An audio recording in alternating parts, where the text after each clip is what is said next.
कभी मायके में जाने की इच्छा कर सको, बिना बाप के मायके में कौन बुलाता है हमको। माँ होती है तो बुला लेती है, बाप होता है तो बुलाता है। भैया भाभी का तो कोई भरोसा नहीं, बुलाए कि ना बुलाए, मेरा बाप कम से कम जिंदा है। बेटी बाप के लिए बहुत रोया करती है। ससुराल में बैठी बेटी हमेशा पिता की चिंता करती है, मेरे पिता स्वस्थ रहे, मेरे पिता प्रसन्न रहे। उसका कारण मायका बाप के कारण होता है। शब्द तो मायका है, लेकिन मायका माँ के कारण नहीं माना जाता, मायका बाप के कारण से माना जाता। जब तक बेटी का पिता जिंदा रहता है तब तक बेटी सीना तानकर अधिकार पूर्वक मायके में आ सकती है, जा सकती है, कोई रोक टोक करने का साहस नहीं करता।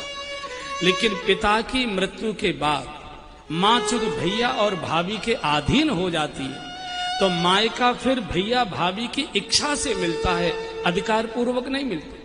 इसलिए आपने देखे होंगे प्रसंग, जब किसी की माँ की मौत होती है बेटी रोती तो है लेकिन अपने को संभाल लेती है। लेकिन जब उसको समाचार मिलता है कि मेरे पिताजी नहीं रहे, मेरे पिता की मौत हो गई, इतना रोती है, इतना रोती है। और जब पहली बार पिता की मृत्यु पर अपने मायके में आती है, दहाड़ मारती आती है, हाहा करती आती है और सबसे पहले अपने घर के मुख्य द्वार पर पछाड़ खाकर गिरती है। बहुत देर तक देहली पर पड़ी रहती है। उसको लगता है अब ये देहली मेरे लिए पराई होगी, अब इसमें मैं स्वेच्छा से नहीं आती, आज सकती जा सकती। इसलिए बाप के लिए बेटी बहुत रोया करती है। हमारे पूज्य बापू कई बार सुनाया करते हैं कि किसी की बेटी को दुख देना हो, कुछ करने की आवश्यकता नहीं, उसके पिता को गालियां दे दो, बिटिया के पिता को अपशब्द कह दो, उसको अपमानित कर दो।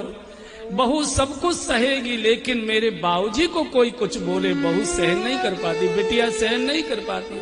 सास के पास जाएगी, पैर पकड़ेगी, रोएगी, माफी मांगेगी, माता जी मुझे डांट लो, मुझे फटकार लो, मुझे भूखी प्यासी रख लो, मत बहू का दर्जा मुझे दो, मुझे नौकरानी जैसा मान लो, लेकिन मेरी सौगंध आपको लगे, मेरे बाबूजी को कुछ बोलना नहीं, आपको पाप लग जाए।